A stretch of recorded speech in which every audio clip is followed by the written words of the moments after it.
김정일 북한 국방위원장은 생전에 영화를 참 좋아했는데요. 아들인 김정은 위원장이 집권한 이후에는 북한의 영화 산업이 침체 일로를 걷고 있습니다. 그런데 북한 관련 유튜브 계정이 최근 야외 영화 세트장을 홍보하고 나서면서 그 배경이 관심을 모으고 있습니다. 네, 이 세트장은 서울 여의도공원 크기의 3배 달하는 대규모라고 하는데요. 조선시대뿐만 아니라 중국과 일본 거리까지 재현해 놨다고 합니다. 북한의 영화 산업이 다시 기지개를 켜는 것 아니냐는 관측이 나오고 있는데요. 오늘 클로즈업 북한은 북한 영화 산업의 현주소를 짚어보겠습니다. 한복을 차려입고 처마 아래서 풍경을 감상하는 한 여성. 이어 부채를 펼쳐들고 등장한 남성의 대사에서 이 장면이 춘향전의 한 대목이라는 게 드러난다.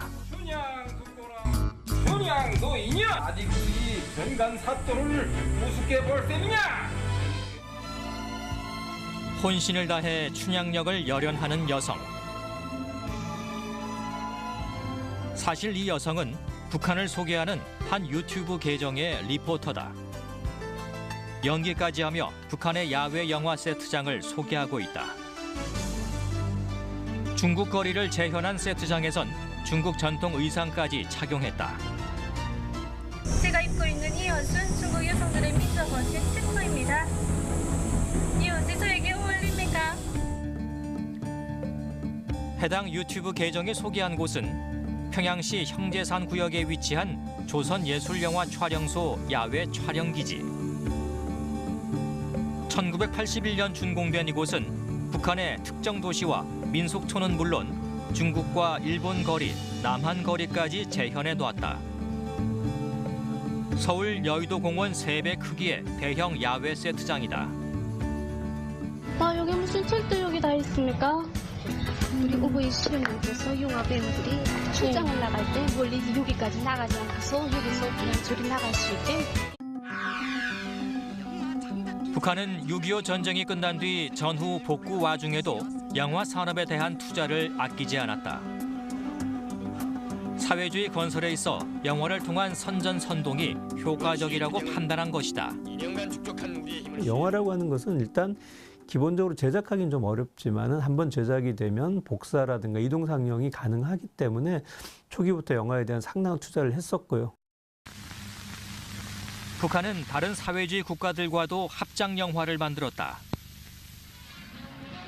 러시아 혁명 40주년 기념으로 제작된 북소 합작 영화 형제들. 무용가로 잘 알려진 최승희가 영화의 모든 안무를 맡는 등 당대 최고의 북한 유명 인사들이 총 출연한 영화다. 국교 관계가 없었던 프랑스 예술인들과도 합작 영화 제작을 시도했다. 젊은 노동자와 판소리 음악가 딸의 사랑을 그린 영화 모란봉을 통해 서방 세계로의 진출을 모색한 것이다. 그 당시에 이제 동서 냉전이 아주 심각할 때잖아요. 그 심각한 상황에서 사회주의권 국가의 속살을 보여준다라고 하는 측면에서 되게 그 의미 있는 그런 작업이었고 그것을 또 북한 당국이 긍정적으로 판단을 했던 거죠. 1970년대 영화광으로 잘 알려진 김정일 국방위원장이 선전선동부장에 오르며 북한 영화계는 또 한 번 전환기를 맞이한다. 영화 예술론까지 집필했던 김정일 위원장. 대한민국 영화계를 주름잡던 신상욱, 최은희 부부 납치 사건은 김정일 위원장의 영화 집착을 극명하게 보여줬다. 납북된 두 사람은 극적으로 8년 만에 탈출해 북한 생활을 다룬 영화를 제작하기도 했다. 2016년 개봉된 이 영화에는 북한에서 녹음된 김정일 위원장의 육성이 공개됐다. 내가 요구하는 대상으로 내가 이제 집었단 말이야. 두 분이 꼭 필요하니까 대어라. 내 우리 영화 나 나오는 거 반복 화면이 많고 도시 쪽으로 닦아서 내와 있는 이야기 그래 그리고 새 것으로 뭐 나가자고 하는 이런 지향하는 그런 게 전혀 없단 말입니다. 실제 신상욱 감독은 집단 창작을 중시하는 북한에서 예술가 개인의 개성을 강조하는 새로운 방식의 영화를 만들어낸 것으로 알려져 있다. 신상욱 감독이 보여줬었던 연출, 그다음에 이제 뭐 내용 구성이라든가 이런 것들은 기존의 북한 영화가 가지고 있던 문법적인 틀을 많이 깬 영화들이 있었기 때문에 상당히 큰 영향을 줬다라고 할 수가 있습니다. 1980년대 북한은 영화를 통해서 국제사회와의 교류도 활발하게 진행했다. 1987년 제1회 평양국제영화축전을 개최했고 1990년 뉴욕에서 열린 제1회 남북영화제에선 남북영화인들의 첫 공식 만남이 이루어졌다. 앞으로 영화를 중심으로 하는 남북 간의 교류는 평평하게 다툼이 없이 평화스럽게 이렇게 진행해 나가자 하는 그런 그 대전제를 우리가 확인했습니다. 지금까지 얼어붙었던 이 얼음이 봄날이 눈속이처럼 이제 녹기 시작하지 않은가 이렇게 생각합니다. 이제. 2000년대 중반부터 북한은 적극적으로 영화 수출이나 합작 영화 제작을 추진했다.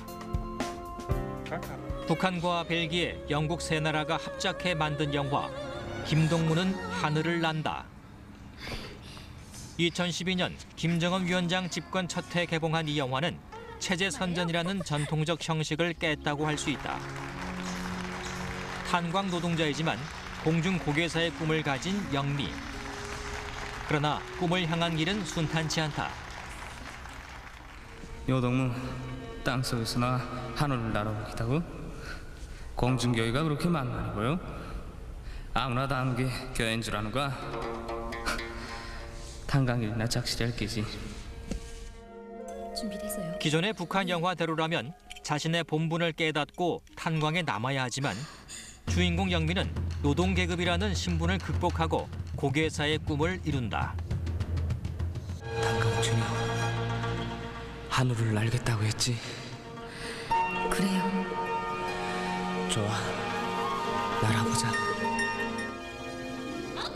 이 영화는 개인의 꿈과 실현이라는 주제에 초점을 맞추면서 북한 영화의 해외 시장 진입 가능성을 보여주기도 했다. 뒤이어 개봉한 북중 합작 영화 평양에서의 약속은 중국 배우가 주인공으로 나와 화제가 됐다. 明水老师，这枚戒指是我专门从北京带过来的，当做见面礼，请您收下。 아니, 나한테도 있어요. 영화 곳곳에 북한 사회의 평범한 일상과 함께 북한과 중국 무용수의 우정을 주요 내용으로 담았다.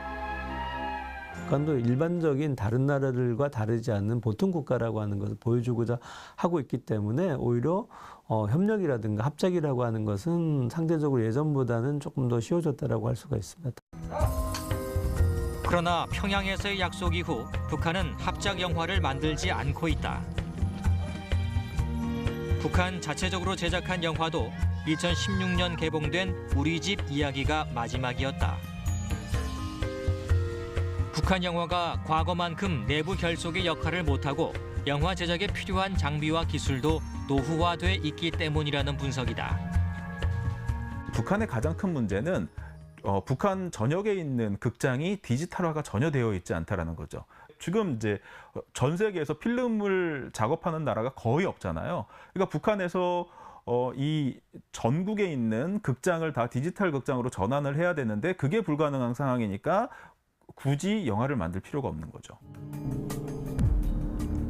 5년째 영화 제작이 중단된 상황에서도 유튜브 계정을 통해 대대적인 영화 세트장 선전에 나선 북한. 국제사회와의 협력을 통해 낙후된 영화계를 다시 한번 활성화시키겠다는 북한의 의지가 엿보이고 있다.